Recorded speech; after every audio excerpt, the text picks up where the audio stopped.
from the heart of rural France. This is the Keto Woman podcast, brought to you by me. Hello Keto lovelies, I'm Daisy Brackenhall, and I've spent most of my life struggling with my weight and confidence, and have always had a difficult relationship with food. Even when I finally got to my target weight, after weight loss surgery and eating low carb, I couldn't maintain it and I was miserable. I've been keto now for over 2 years, and it has given me the freedom to fall in love with food again, without the constant gain, loss, guilt, virtue cycle of before. Health and happiness is where it's at now, running on fat. Welcome to the Keto Woman podcast.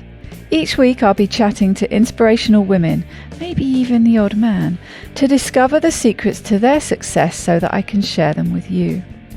So what is keto? Keto is a way of eating that enables you to switch your body's main fuel source from sugar to fat. Who doesn't want to be a fat burner, right? But how do we achieve this? A great place to start is by keeping carbs under 20 grams a day. So things like leafy greens and above ground vegetables, plus some nuts and seeds and the incidental carbs you find in things like full fat dairy. Choose delicious fatty proteins and be free and easy with oily dressings on salad and butter on your veggies. Once you're in the swing of things, you can tweak it to suit you. Make your own personalized keto. You'll hear all sorts of ways to keto from my guests. There is no one way to do keto, no one size fits all. I hope to show you just how flexible and fabulous this way of eating can be. I'm not a doctor, and most of my guests won't be either, so we really can't give you medical advice. It's always best to consult your own doctor when making big changes to your diet and lifestyle, because they know you and your medical history, and so have access to the bigger picture. Wouldn't it be helpful to have one place where you could find all the links? Want to sign up to my new Patreon exclusive Facebook group, Daisy's Lovelies? No problem. How about subscribing to my YouTube channel? Please help me notch up my first 1,000 subscribers by going to links.ketowomanpodcast.com and following the YouTube link. Not following me on Instagram yet? Hit the Instagram button. You get the idea. All the buttons, all the links you need are at links.ketowomanpodcast.com. Thank you, Cecilia, for supporting me and this podcast by making a pledge at my Patreon page. Do you want to hear your name here at the top of the show? Are you enjoying this podcast and would like to help me make more episodes? Then head over to my Patreon page at patreon.com/KetoWoman or hit the support button on the Keto Woman podcast website. It means a great deal to me, and you will get to headline the show just like Cecilia did today. Welcome to episode number 178, where I am joined by extraordinary woman Kelly LeBlanc for the second part of her episode. Do go back to last week's episode if you haven't listened already to hear more about Kelly. I'm sure you don't want to listen to me ramble on, so let's jump straight back in where we left off last week. I need to warn you, though, that Kelly talks about some really heavy stuff in this episode, which you might find upsetting. It's an important part of her story, and she was very brave to share such experiences with me. Kudos to her and the strength she showed in her willingness to be vulnerable, as well as the hard emotional work she has been doing. Thank you, Kelly. You are inspirational as well as extraordinary.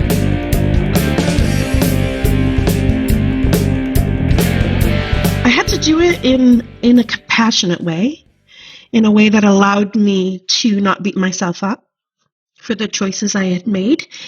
And that actually took a lot longer, right? So I would have these episodes of, 8 months, 9 months of being really good, really like clean keto and feeling amazing. And then deciding, I'm celebrating something, and this time I'm going to have wine, and I'm going to have all the carbs, and I'm just going to have a bunch of fun. And it never stopped at that one celebration, because I'm not a person who can do moderation at all.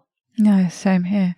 But I think that's what we're trained to, from an early age. Certainly that's the way you were trained. That's the way, most women I know have been trained into this habit of, if you've got weight issues, that you're losing weight or you're gaining weight, but it's always predominantly a question of mind over matter.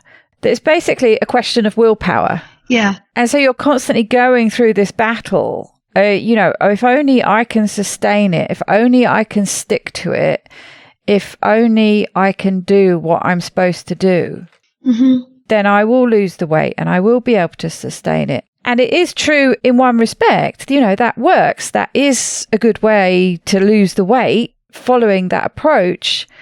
But if the root of the problem comes from somewhere else, that just trying to white knuckle it through and rely on willpower alone is never going to work. That's right. And I think, our society, and I'm not sure if this is global or if it's specific to North America, but you're kind of guilted if you don't want to go along, if you don't want to do the same things that everybody else are doing.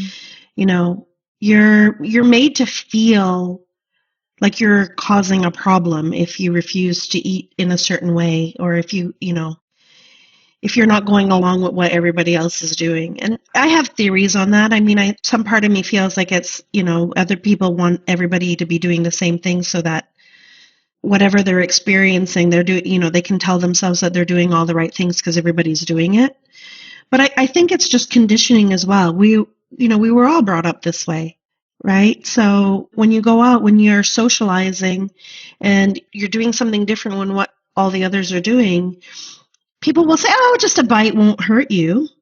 But in my case, it did. I once went to a party and had a slice of pizza and didn't stop eating carbs for a year, even though I knew better.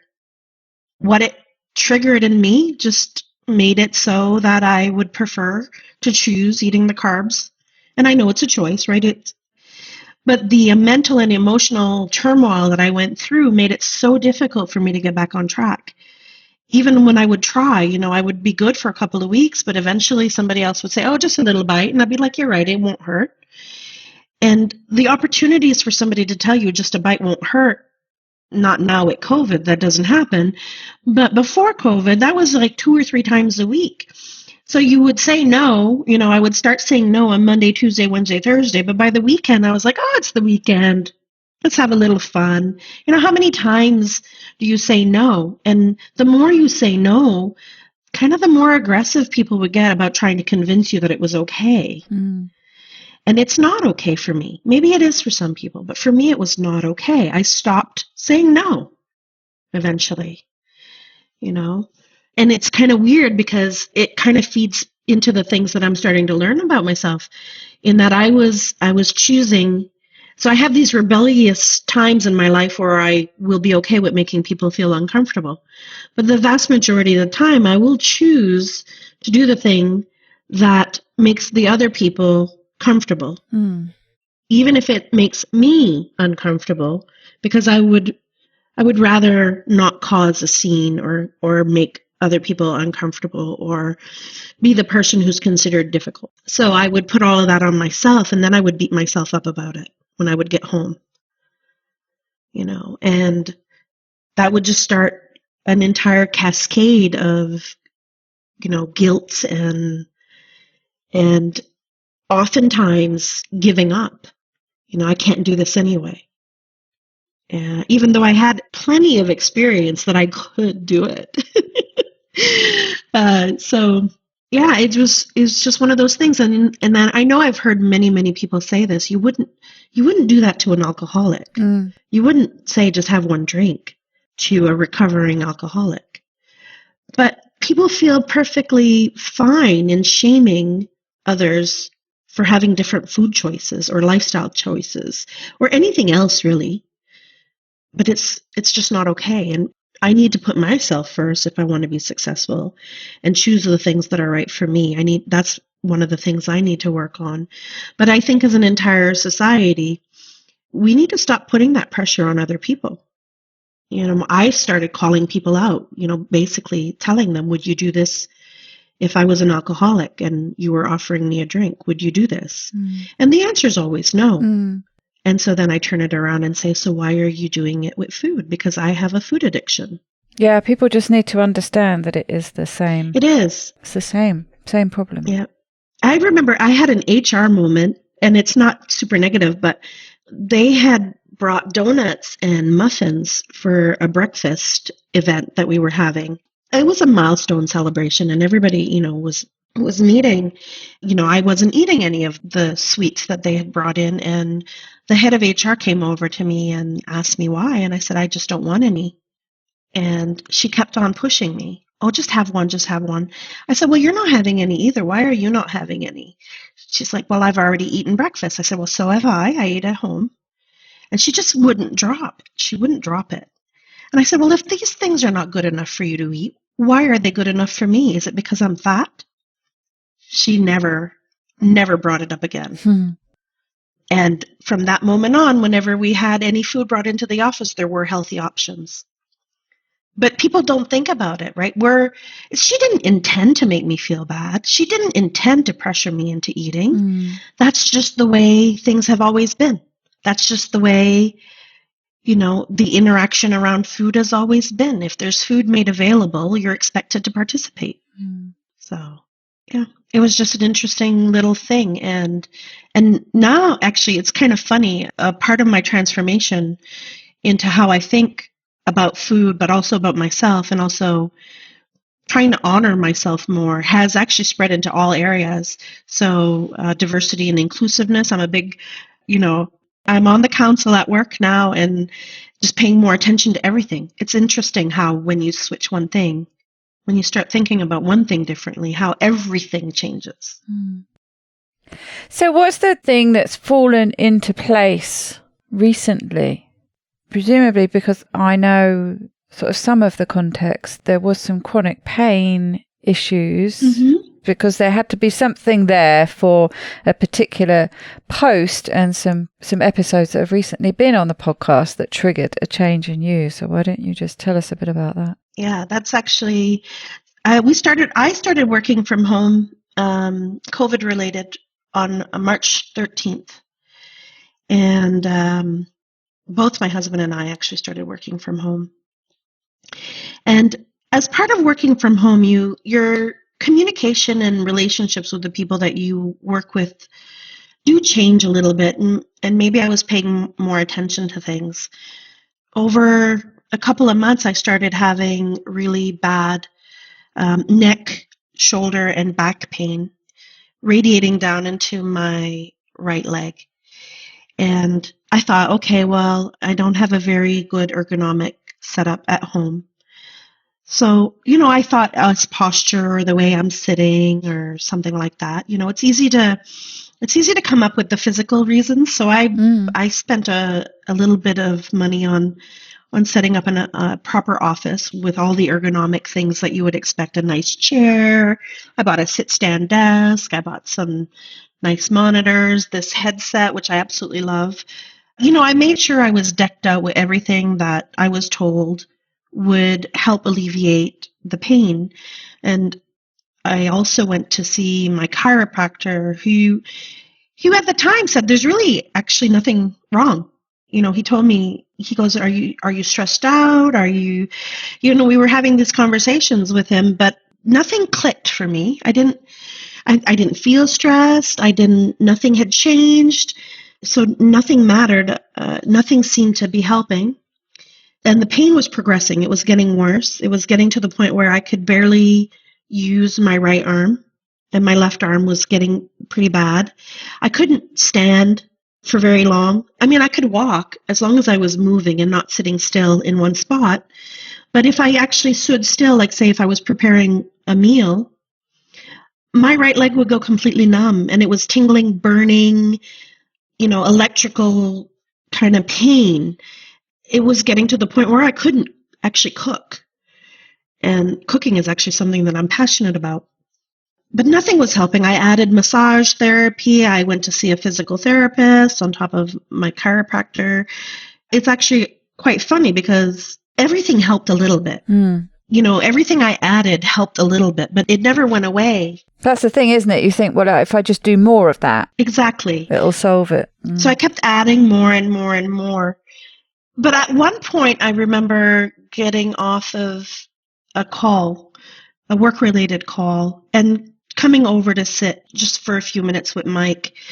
I just had to talk about what had just happened, and was talking with him. And, he's like, oh, I heard you. You were so upset that you were speaking loudly enough that I heard you across the house.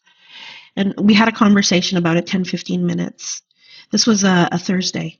And so, as is typical, I tend to be the type of person who everybody goes to when things need to get done and nobody else is doing them. So I have a wide range of experience, and I can pretty much step into any role at work, whether it be on the business side or on the technical side. I was supposed to be having a long weekend, and this was Thursday at 6 p.m. when I got off the phone with this person who asked me to do something for them ASAP. And I explained to them I'm on vacation, tomorrow and Monday and the weekend. When do you need this by? And they said Tuesday morning. So I was can anybody else do it? All those questions. So I ended up having to work the whole weekend to get this report done. And yes, I was probably the best person to do it, but I was not the only person. I was just the only person who cared enough to do it. Everybody else kind of said, not my job. And so Friday, I was fuming. I actually remember drinking quite a bit Friday night just to numb those feelings. Saturday, I believe it was Saturday, I logged on to Facebook, and I saw your post from Kelly Canudos, and I hope I pronounced her name correctly. Canueto. Okay, I will make sure that I ingrain that. But I immediately saw your post, and it triggered something in me, but I wasn't ready to read it yet. I saved it to come back to later. And, right around then, Mike got up and made us some coffee. And I was talking to him about it. And I was telling him, something about it. I'm going to, when I have time to spend on it, I'm going to get back to it. So that evening, I read through the entire post. And by then, there were already quite a few comments. And, the topic, I think, was fibromyalgia, and I can't remember what else, chronic pain, and a couple of other topics, which I've never been diagnosed with any of those. But boy, was I in chronic pain. And I thought, okay, I read through everything, and it gave me a bit of hope, actually, to be honest with you. So this was Saturday evening, and it was pretty late, and I was drinking again because, of course, I'd been working all day and just took a couple hours in the evening to relax. And I think Mike and I actually probably ended up having 3 bottles of wine between the two of us that night. So quite a large amount of wine. And the next morning I got up and I told Mike, I said, I'm not doing any work all morning. I'm not doing any work. And I went in and I looked at all the resources that Kelly had provided. And I started watching the videos, and I started reading some of the links, TMS, and a couple of other items, and I found Nicole Sachs on YouTube. And right then, I decided I was gonna try this. It resonated enough with me that I felt, well, what do I have to lose? It's either going to work or it's not going to work. But if I don't do something, I'm just going to keep getting worse. Yeah, what's the worst that can happen? You waste a bit of time. Yeah. And it was one of the Dr. Sarno videos, really, that convinced me that this could work for any pain, not just back pain or fibromyalgia or chronic fatigue. He said, something that after he discovered his method, that there was not a single person that he saw afterwards. And he was a surgeon, right? A back surgeon. He never did surgery after that. And there was basically not a single person that I would call it a protocol for lack of a better word. Not a single person was not helped. people had different results based on the amount of effort that they were willing to put into it, but everybody did have some relief based on this process. So that was, to me, was like, well, okay, this is going to work. Because I knew, I only shared the brief highlights. There's so much I could go into, all the trauma that I've endured in my life, but there has been a lot. And he actually said it. And then when I watched Nicole Sachs' video, she reiterated it, that most of the trauma that we internalize as children come from our immediate family, and more specifically, usually your mother. And that was the case for me. I have never, ever. So I'm very successful. I have an amazing job. I lead a team of people, amazing people, DevOps team. I've done and succeeded and excelled at everything I've ever tried. I had the highest marks in school, full scholarship to university, full scholarship to med school, which I quit because I didn't agree with what they were teaching. But I've always excelled at everything, but I've never felt I was ever good enough. I was never smart enough. My marks were never high enough. I was never thin enough. I was never pretty enough. Just never enough. Mm. And then I started thinking about the episodes closest to, and this was work related, right? My pain was absolutely 100% related with what was going on at work. And obviously the thing that I first thought about was, well, why didn't I just say no to this person, that I wasn't going to work all weekend for them? Mm. What am I feeling around this? And I was angry and resentful, and I identified those feelings, and not only the feelings, but why? And what could I have done differently? What would I have done if I was honoring myself? And almost immediately the pain went away. I had no pain, none. Now that's not to say that it didn't come back, because I'm still who I am. And I still have a lot of work to do to become who I want to be. But Mike was doing something in the garage, and he came in, and I said, you have to watch this video. And I played it for him, and he's like, oh, wow, that's pretty cool. I said, Mike, I don't have any pain. He's like, what are you talking about? You haven't been able to lift your arms or say, I cooked a full meal that day. I cooked a full meal, and I had no pain. And I was fine until Tuesday when I went back to work. And the person that I had provided the report to evidently didn't need it as quickly as they thought they had, because they didn't even acknowledge that I had sent it. And I'm going through my email. I think I had 200 or 300 emails, because, just because you take time off, the work doesn't go away. It just waits for you. I remember going through my emails, and we use Teams chat app at work, and realizing that, unlike me, he had enjoyed his weekend and didn't even acknowledge all the work that I had done, and didn't even know I had sent it to him. And all the pain came back. All of the pain came back, and it was worse. And I didn't realize it immediately. It was so familiar to me, this pain. I didn't even notice it for a couple of hours. And then I thought to myself, what's happening? What's happening? What's going on? And it took me a while, actually a little longer this time, to figure out. I actually logged off of work. I had only put in about a half hour, an hour maybe.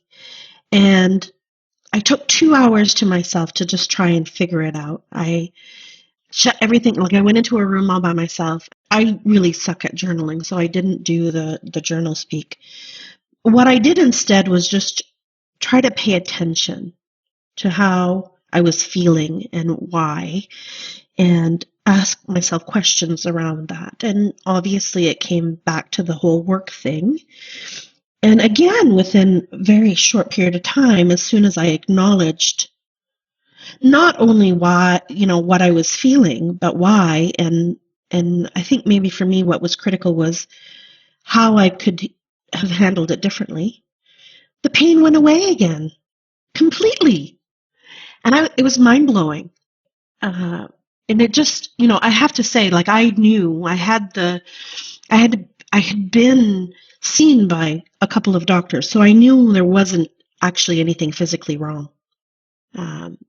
They said, well, maybe you're stressed and you have a little inflammation and maybe that's pinching a nerve. But there was actually nothing physically wrong with me. And I knew that, which helped, right? Because that's part of this process, the TMS, is knowing that you're fine, that there's nothing wrong with you. So after that, I caught myself. I got better at catching myself when the pain would start. And sometimes now all I need to say to myself is, there's nothing wrong with you. Where's this pain coming from? There's nothing wrong. And it'll be enough for me to start feeling better. So I kept kind of diving down this TMS rabbit hole, if you will, and then started really feeling like, okay, this is not just about pain. I haven't actually found anything online to support this, but I remember a couple of weeks after I watched the videos and started practicing this, I had a chiropractor appointment, and my chiropractor is also the functional medicine doctor that helped me with the adrenal fatigue. And I told him, he had been helping me with my shoulder pain and back pain and neck pain. Told him what happened and what I was doing. And he said, yeah, he goes, this is very common. The majority of people I see have emotional pain causing physical symptoms, but most people will not work on their emotional pain. They will not work on their trauma. So nothing we can do helps them permanently. We can alleviate the pain or whatever they're going through. And so this is my doctor. He's telling me, can you please send all of this information to my wife, who's also a chiropractor? And he's like going to start incorporating this in his clinic, actually. So fantastic. Quite surprising. But it was funny to me that he knew this, but was so used to people not being willing to do this work that he never mentioned it to me. I had to find it out. Yes, again, I wonder if it's kind of similar in a way. It's this similar cycle to what we mentioned before about the type 2 diabetes and the typical approach they have, and this general acceptance that this is a progressive disorder and the best we can do is manage it. It feels very similar, doesn't it? That perhaps the two things sort of feed each other and create this dynamic. Perhaps maybe at some point it's something that they've tried to implement and people haven't been willing to change or whatever it is, and they just get into this pattern of acceptance. Both parties just get into this pattern of acceptance that this is just something that I've got, and the best we can do is to try and manage and alleviate the symptoms. And you just forget that there's something else that you could be putting in as a suggestion, as an alternative. And it takes somebody like you coming to him, and you see this with, GPs. I'm thinking of someone like David Unwin, who it took a patient coming to him and talking about blood sugars and the difference they'd made by changing their diet, that just clicks something back into their brain and actually has the end result of them completely changing their practice and the way they help other people. Yeah, that's probably true, And even if he had initially started with this as an option for his patients, it's really difficult work. It's hard. I've cried a lot. I've screamed and yelled, and I've only started scratching the surface of where my trauma comes from. I've actually only looked at the more recent, what's happening today or within the last couple of years that I haven't dealt with, right? But I know that I have a lifetime of trauma that I need to work through. And it's scary. It's really scary. I mean, I've openly talked about things that I've gone through, and I really thought I had dealt with these things. But what I realize now is I didn't deal with them. I accepted them. I accepted that they were just the normal way things are. But I didn't release them. They're still part of me. They're still hurting me. They're still my default way of dealing and handling things. And until I work through all of it, or at least more of it, it's a struggle for me to remember this new way. I still default to stuffing my emotions, not speaking my mind, not making other people uncomfortable, choosing their wellness and happiness over mine. And I really feel that until I kind of unprogram that part of me and replace it with something healthier, which I'm actively working on, honestly, and sharing all of my discoveries along the way as much as I can. But until I get to a tipping point where I've done enough of the work that's not my default anymore, it's still a struggle. And it impacts everything, actually. I initially came to this because of the pain and because I was experiencing pain. But like I said, it's changed how I think about my entire life and everything that I experience, including my health and wellness and weight loss and diet. But not just that, like being female in a society that's geared towards men, white men. And hopefully nobody gets offended by that. But, just imagine being a minority, right? So I used to joke that the only people at work that were more, I said the only way I could have more things against me at work is if I was also colored, because I'm a short, fat, old woman. The only way is if I was a minority. Would it be worse? But it's not exactly true. I know I'm still privileged, and I know I still have a lot of opportunities, unfortunately, that other people don't have. But it's also changed that for me. Like, I'm an advocate for these people now. Not only am I speaking my truth and not accepting the way that I've behaved in the past, the way that I've been programmed, but I'm also helping other people have their voice. I'm also making sure that there's a safe place for people to come and talk about the things that they need to talk about. And it's been profound, actually. I already know that I've positively impacted a lot of people at work. Predominantly women, but not only women. I was actually surprised at how many men that feel the same way, that they've been brought up in a similar way. So I'm pretty passionate about it. It's new still, but I think this is going to last. I think this is going to stick.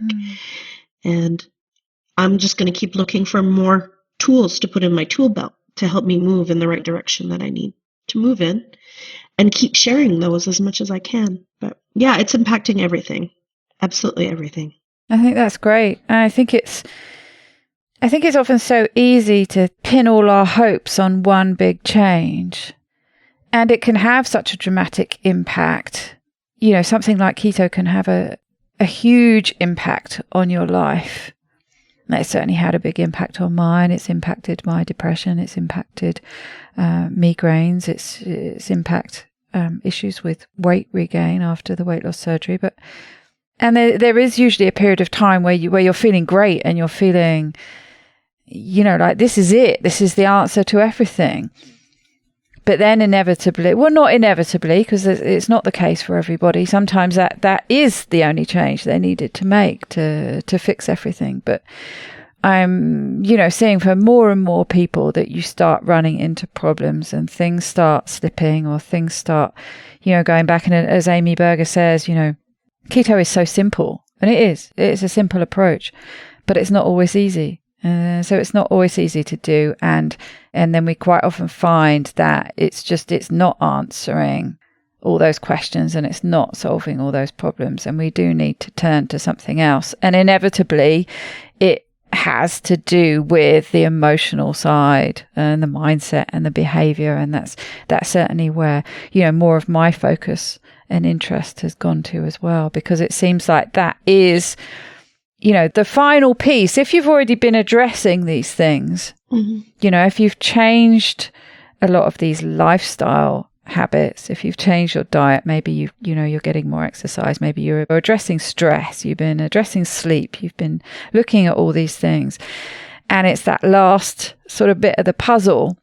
But it seems it's actually such a big and important part And sometimes you think, maybe if you started with that one, but obviously benefit of hindsight, but it seems to be, it is a very important part of the puzzle, I think. I think it goes back to what I said earlier about that shake company, right? I said they had a solution for weight loss. There are a lot of different ways people can lose weight. A lot of them successful. I actually love keto. I love the way I feel when I'm, eating properly keto, and the food is delicious. Yeah, I mean, it certainly impacts your mood, right? I mean, it does affect your brain. There's no two ways about that. It does, yeah. And the food is delicious, right? It's actually a very, very satisfying and satiating lifestyle. But the one thing that most way of eating lifestyle diets, they only address the weight. They don't address the emotional aspect of why are you overweight? What brought you here, right? And that also goes back to, I said earlier, like people who have had obesity challenges their entire life, right? Now, I was an obese 5-year-old, and I will tell you that I had some significant trauma before then that I actually remember. People who have obesity their entire life, there's not enough willpower to keep you thin and healthy or slim or whatever your goal is, unless you know and address, in my mind, and I'm not saying this is the only way, and I'm not saying this is true for everybody, but it is for most of the people that I know. There is a reason why you've been struggling with weight your whole life, and it's not a lack of education, and it's not a lack of knowledge, and it's not actually a lack of willpower either. So you have to discover what that is for you. And for me, I have always put myself last, and I'm resentful, and I hate that this is how society expects me to be. And I'm just, I guess rebellious enough that I chose this as the one thing I can control. And it's the one thing, it also, for me personally, helps me,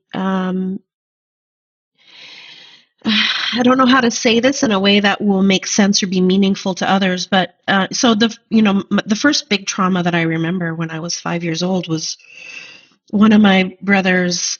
My brothers are older than I am, 5 years and 8 years older than I am. And one of their friends tried to rape me when I was not even in kindergarten yet. So just to tell you a little bit about how my mind works, it was him and his sister, actually, and she's my age, 1 year older than I am. And we were friends, and I used to go over to their house all the time. And in this case, the parents weren't home. And it was the first time that the parents weren't home. They lived on the same hill as my grandmother. And I knew, I was 5 years old. So what happened before then that I knew that I just had to find a place that was safe to convince him to take me somewhere where I could be rescued. I was 5. So I did that. I convinced him that it was safe behind my grandmother's shed. And so he went along with that. And of course, they heard us because I knew the acoustics around that place. I'd been trying to hide behind there for years, and I always got caught. So the end of the story is that he did not rape me because my aunt rescued me. So being overweight to me, and that wasn't the only time. It wasn't the only time that people tried to rape me, and I've actually not always been as successful as with this guy. But the weight is a protection from that, right? For me. So I have to deal with that. How do I deal with that? Well, I'm working on it right now. But in the past, that's always stopped me from losing enough weight. I would get to a point where it was really uncomfortable. I didn't want to be around people. I would end up staying home, being depressed, not wanting to risk it. And, just safer to be fat and not get that attention. As an older adult now, I don't have that same fear.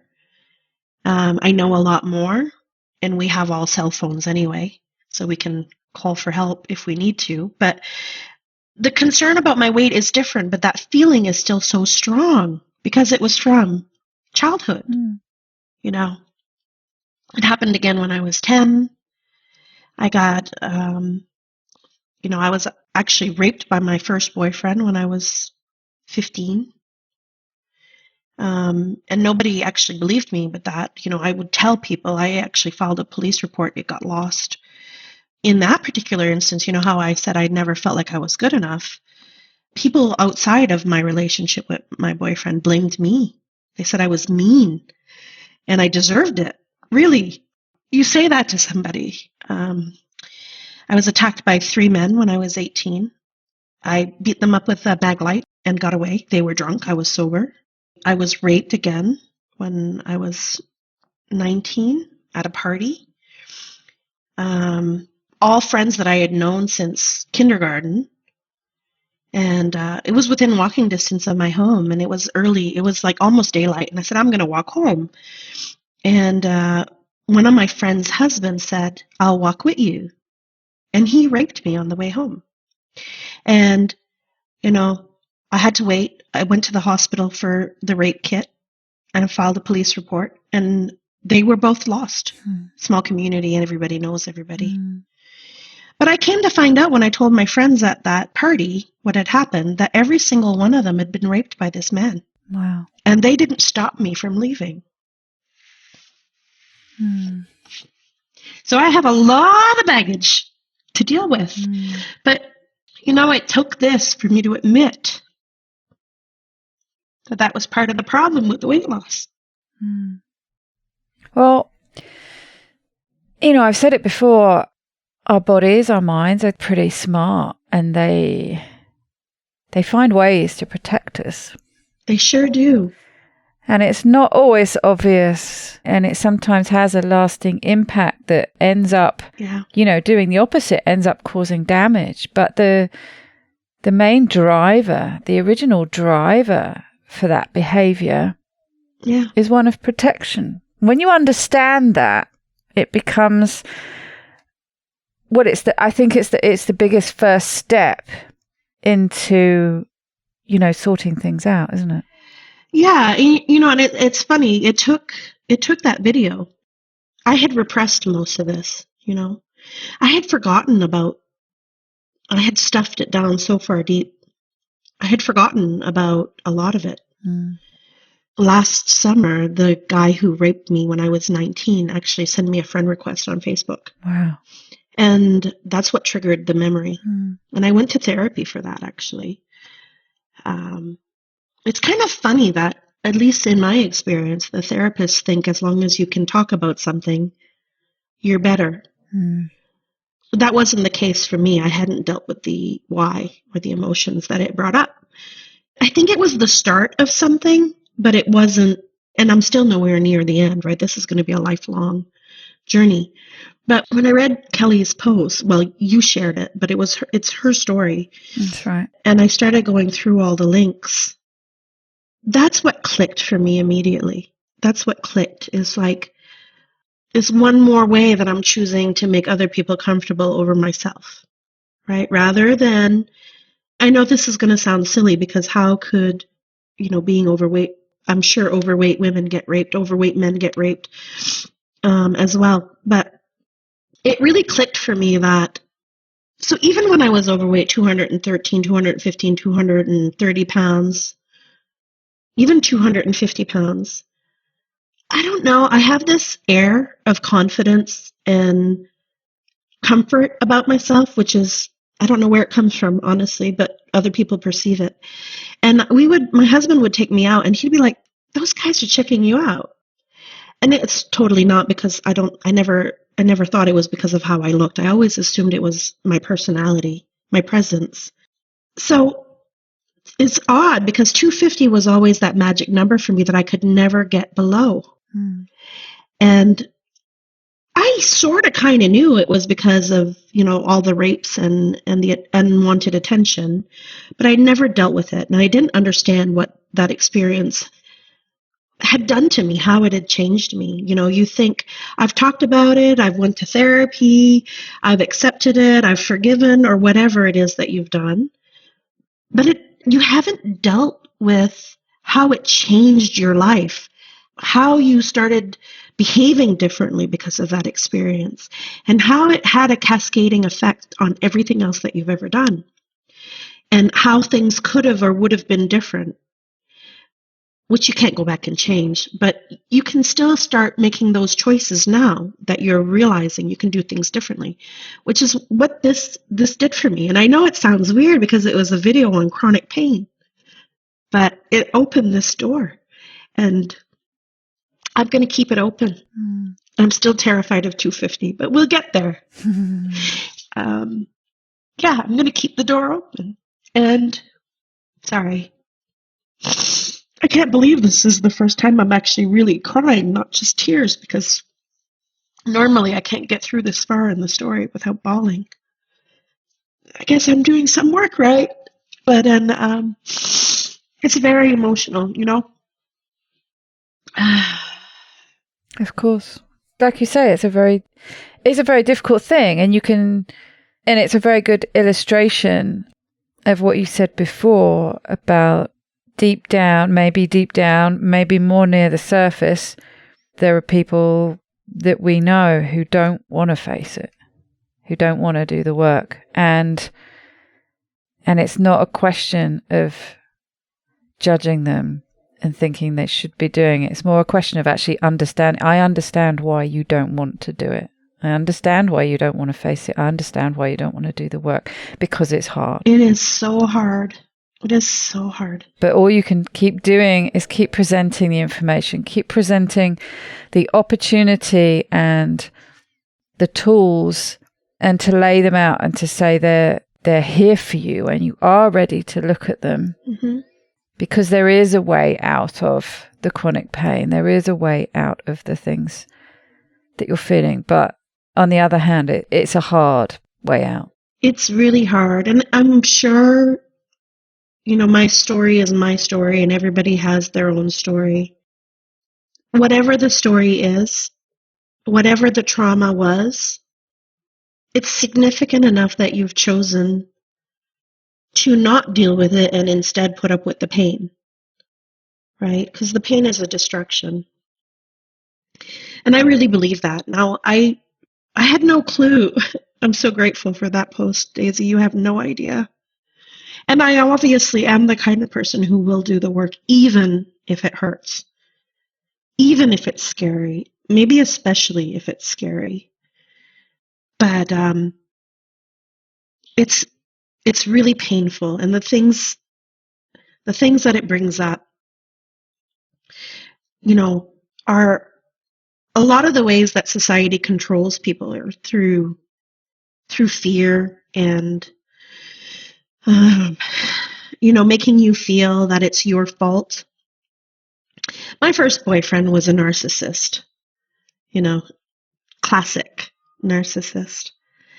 And he had me convinced it was my fault, that everything was my fault, that I deserved it. And then my family supported that, so it brings up those feelings for me that not only did I believe them and that I thought that was the truth, and I should have known better. And, so if you think about the people in your life who may be in an abusive relationship and you wonder why they don't leave, maybe they're trying to, but they don't have any support. I didn't get any support until one night. I was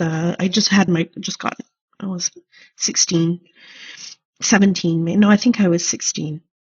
And I was going to pick up my best girlfriend to go watch a hockey game.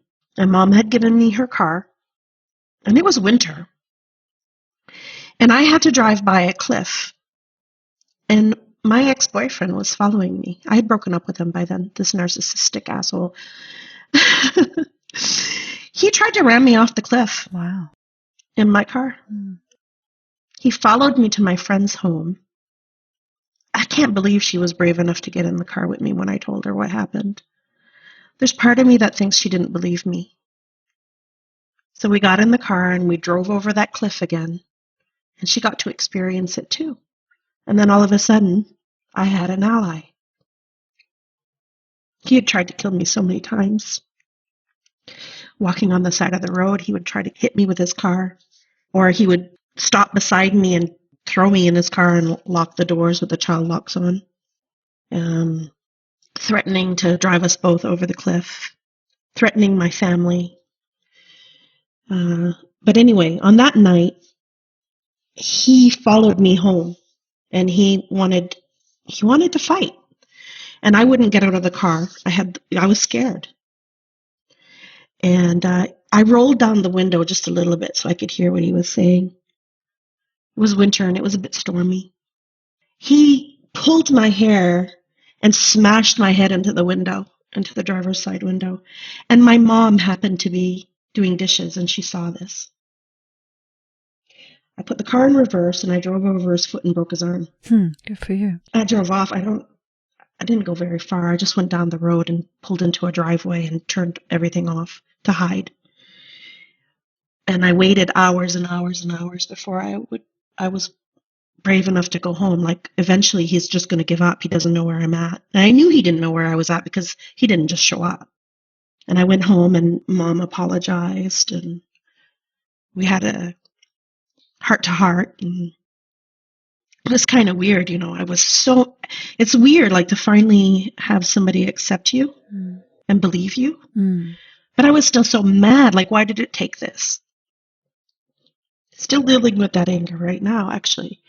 I haven't talked to my mother since I started this because I don't know how. I don't actually blame her for anything. I know she did the best that she could, that she knew how. She was a reflection of how she was raised, which was very similar. She was just doing what she knew. And I actually I'm not mad at her, and I'm not upset, but I don't know how to talk to her now.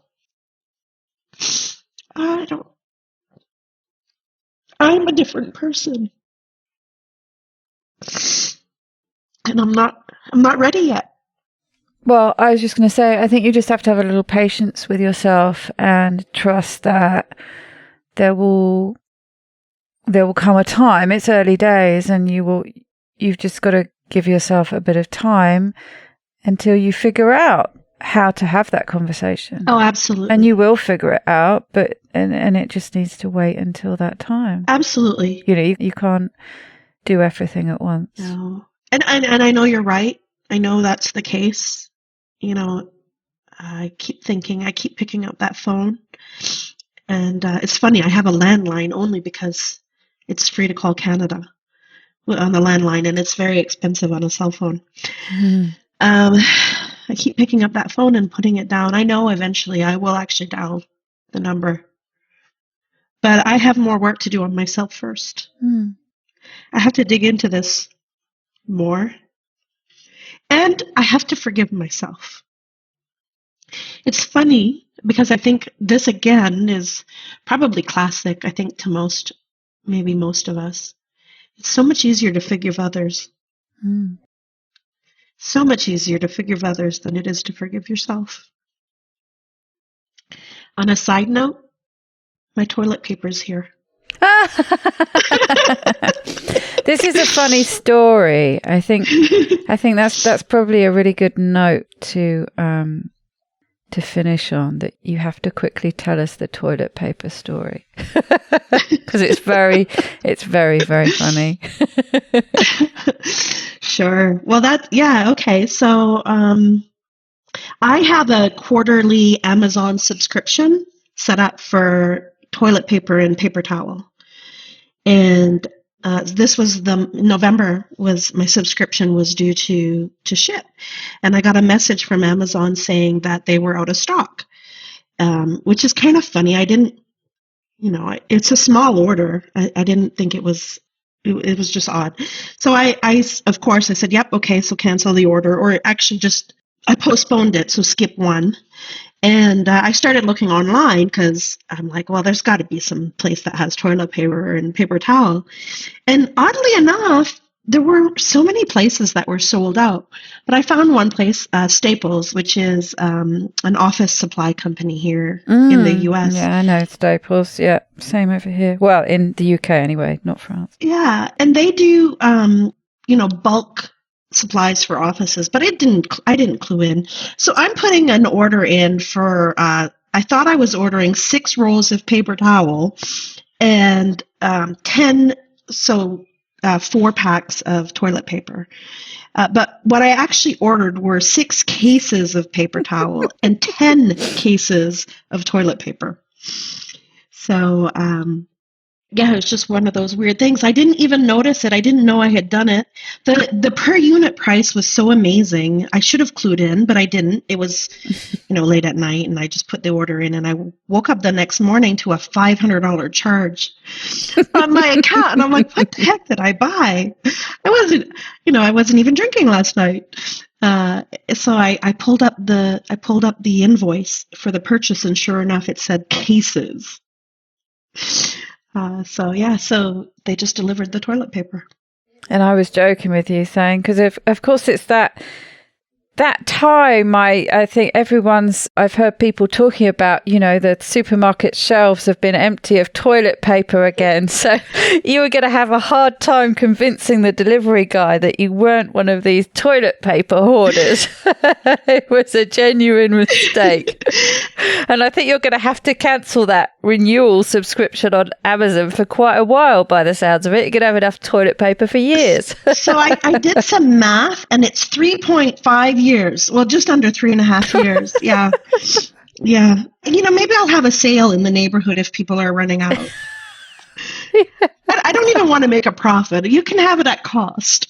The guy is still carrying toilet paper out. Oh my gosh, I feel so bad. He's gonna be doing it for the rest of the day, I should think. Oh, he closed the door, so I guess that was the last of it. But yes, no, it was I was really embarrassed by it. Particularly because I had sort of kind of been making fun of the hoarders as well, and here I am. And exactly. Yeah, and to be fair, you're now a toilet paper hoarder, right? And to be fair, accidental toilet paper hoarder. Goodness, it is a bit embarrassing. And to be fair, I'm not sure. I know that there are some people who have been hoarding because there have been news articles about people buying up all these supplies and then trying to sell them for profit. But I wonder too, maybe some other people made the mistake I made.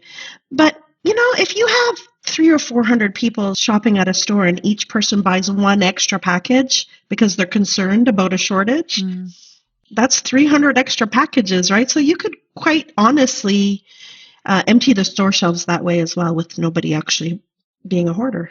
True. But I've definitely, I'm embarrassed. I'm going to try the Christmas tree idea that you provided, though. Yeah. I think that could be good. Although I also can envisage now the potential aftermath of that if your cats are cats that like shredding toilet paper. I can see your toilet paper gigantic tree turning into a massive pile of shredded toilet paper. So maybe that wouldn't be such a good idea. Yeah. And we have at least one who is a scratcher. So that's probably a good point. But yeah, that was just too funny. I had to share it with the group because I just, that's one of those things of being able to laugh about, at yourself. Absolutely. So it was just too good to not share. I'm grateful that I didn't empty my checking account as well. Well, thank you, Kelly, for being so open and vulnerable and brave, sharing your story. As you know, we always end up with a top tip, and other than not accidentally ordering toilet paper, what would be your top tip to share with us? So given the topic of, we had a wide variety of topics today, but I actually think my top tip would be to not automatically do things just because it's expected of you, just because you've been made to believe that's the right thing, or that you're trying to be a good person or perceived to be a good person. Only do the things that really mean something to you, and really, really put a lot of thought into the things that maybe your instincts are telling you shouldn't do. before you just give in to the pressure. So I guess what I'm saying is it's okay to put your needs first. It's not selfish. It's not, it's nothing negative. It's actually self-care and self-preservation. And in the end, we'll all end up, if we could all do this, we'd all end up being healthier and happier and better able to deal with the challenges that the world throws at us. Very true. Thank you. Thank you for that. Thank you for sharing some of your time with me today. It's been a very, very great pleasure. It's my pleasure. My pleasure, Daisy. I've enjoyed our time together. I hope, some of this will resonate with someone and help them on their journey.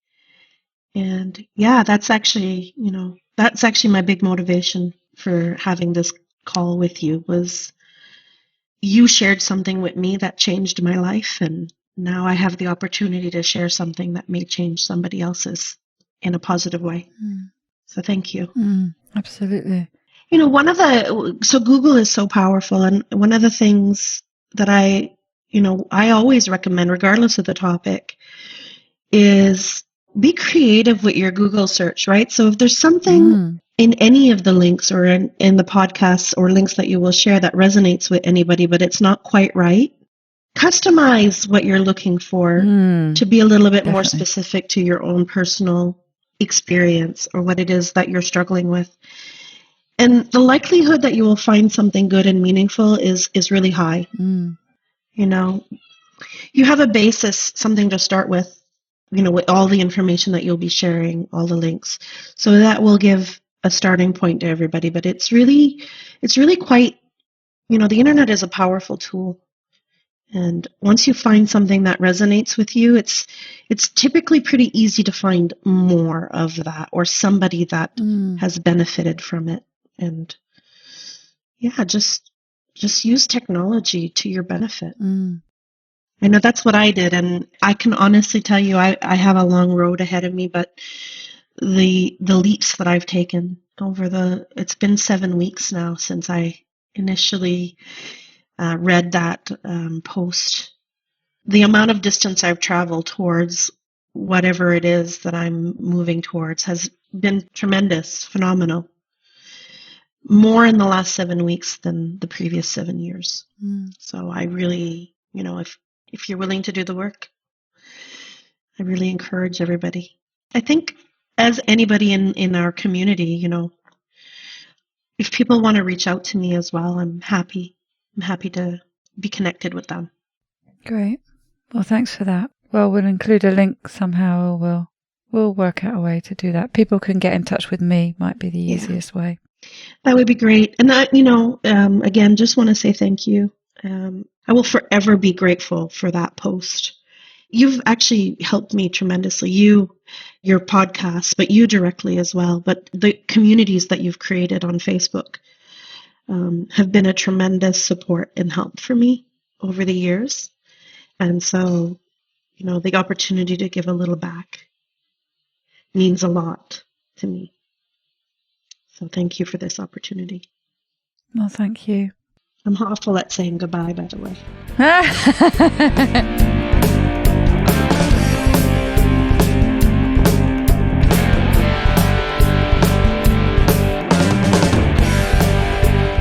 To get the resources and links from this show, please go to ketowomanpodcast.com/episodes. Please share this podcast with as many people as possible by sharing one of my links or just taking a screenshot of an episode that you enjoyed. Reviews really help raise the profile of the podcast, which gets it in front of more people, but also helps me attract a wide variety of guests. So please take a minute to leave a review on whichever podcast app or platform you like to listen on. It doesn't go unnoticed by me, the people who regularly like, share and comment on my posts. Your support really does mean the world to me. Thank you. Are you enjoying this podcast? Help me make more episodes and videos by making a pledge at my Patreon page, patreon.com/ketowoman, or simply hit the support button on the Keto Woman Podcast website. Don't forget to join in the fun on the Keto Woman Podcast Instagram and Facebook pages, and Daisy_Keto Woman on Twitter. Are you my next extraordinary woman? Maybe you've got an idea for a show, a topic you would like to hear about. Let me know how I can tickle your earbuds by dropping me a line at daisy@ketowomanpodcast.com. This week's end quote is from James Clear and came from his weekly newsletter. The influence of every experience in your life is determined by the meaning you assign to it. Assign a more useful meaning to your past, and it becomes easier to take a more useful action in the present. Bye-bye, Keto Lovelies.